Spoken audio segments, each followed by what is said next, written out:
Civilized nation on earth would agree that depriving children of food and water is acceptable.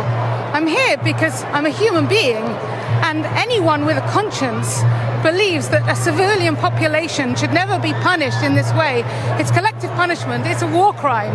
And unless we stop it, unless we get out there and say something, it's going to end up with thousands losing their lives. Can you put into words how you feel about the loss of life on both sides? Every life is precious. But the root of this violence is the occupation. It's not complicated. It's a settler colonial state imposing apartheid and oppression on an indigenous people. And that's wrong everywhere, for anybody. And it has to be true that all the Palestinians want is freedom. And we must support that in equal rights. And I stand up here, I'm so pleased to see so many of my brothers and sisters with big hearts who know the truth.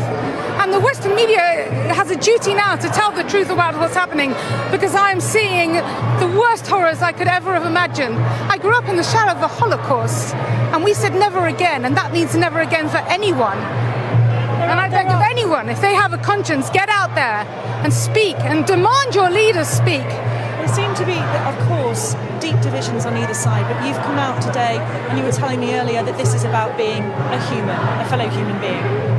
I'm so thrilled to be here among my brothers and sisters who can see the truth, despite all the propaganda and the lies and the bias and the prejudice that we see in the Western media.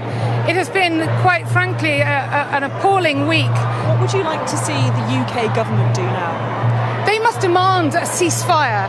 They must demand that Israel stop bombing children and stop burying them under rubble. They must demand a humanitarian corridor so aid and medical supplies can get in. They must demand they have electricity. They must demand that there is food and water. This is an emergency now, a crisis, and people must rise to it.